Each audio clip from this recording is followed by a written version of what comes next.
আসসালামু আলাইকুম। নতুন আরেকটি ভিডিওতে আপনাদের স্বাগতম। আজকের যে ভিডিওটা দেখতেছেন এটা হচ্ছে যে আমি আমার বাড়িতে প্রথম দিন কিভাবে কাটালাম।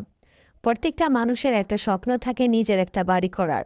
সেরকম আসলে আমারও স্বপ্ন আছিল যে আমিও একটা বাড়ি করব, সে বাড়িতে যাব। তো ২০২৫ সালের থেকে আমি আমার বাড়িটা শুরু করি। ধরতে গেলে প্রায় ১ বছরের মতোই লাগছে আমার বাড়িটা করতে। তো তারই আগে মনে হয় যে চলে আসছি। যদিও আমার বাড়ির কাজ কমপ্লিট করা হয় না। এখনো অনেক কাজ বাকি আছে। আমার মনে হয় যে অর্ধেক কাজ হইছে আর অর্ধেক কাজ বাকি আছে। তো আমার থাকাটা বেশি প্রয়োজন ছিল বলে আমি যেটা থাকার মতো সেরকম কাজ করে আমার বাড়িতে আমি চলে আসছিলাম। তো আমার বাড়িতে আমি ১ম দিন কি আসলে করলাম? ১ম দিন হচ্ছে এত কাজ থাকে বাড়ি গুছাতে। বুঝতেই পারেন যারা নতুন বাড়িতে আসছেন কিংবা বাড়ি পরিবর্তন করেন বা এরকম হয়। তো তারা জানেন যে আসলে অনেক কাজ করতে হয়। তো আমি এত কাজের মধ্যে থেকেও ছোট্ট একটা ভিডিও নেওয়ার চেষ্টা করছিলাম। যদিও ইচ্ছা ছিল আরও কিছু ভিডিও করার, কিন্তু আমার পক্ষে আর ভিডিও করা সম্ভব হয় নাই দুপুরের পরে। এত কাজের মধ্য থেকেও আমার আবার একটা অর্ডার চলে আসে। আমার স্কুলের স্টুডেন্ট, সে হচ্ছে যে ক্লাস নার্সারিতে পড়ে। তার আবদার ছিল যে সে আমার কাছ থেকে আর কি কেক খাবে, মানে আমার হাতের কেক খাবে।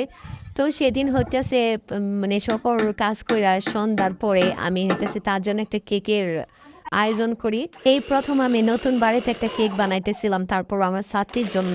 আমার কাছে অনেক ভালো লাগতেছিল। দিক দিয়ে নতুন বাড়িতে আসার পরে বাড়ি ঘর গোছানোর এক ব্যস্ততা, আরেক দিক দিয়া রমাদান মাস চলে আসছে সেটার ব্যস্ততা।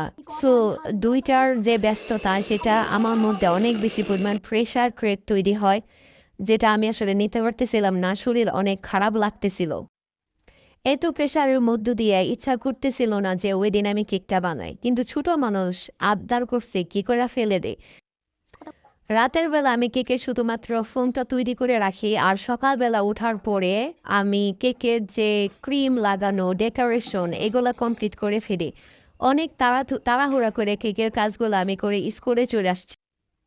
রাতে আমি কেকটা চুলায় দিয়ে তারপর আমার যে বেডরুম আছে সেখানে ক্যাবিনেট রাখি। সেই ক্যাবিনেটটা কমপ্লিট করার জন্য চলে আসি।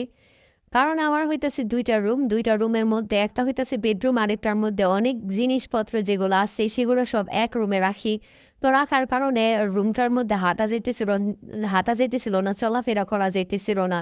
তো সবার আগে চিন্তা করলাম যে জিনিসপত্রগুলা, যে ক্যাবিনেটে যে জিনিসপত্র আছে, প্লেটগুলো আছে, সেগুলা ক্যাবিনেটের ভিতরে ঢুকিয়ে রাখি। তারপরে বাকি কাজ করা যাইব। তো সেই কাজ করলাম। করার পরে আসলেই জায়গা অনেকটা বেরিয়ে আসছিল। তো পরের দিন এই কিউট কেকটা নিয়ে আমি স্কুলে আবার ছাত্রীর জন্য নিয়ে চলে আসি।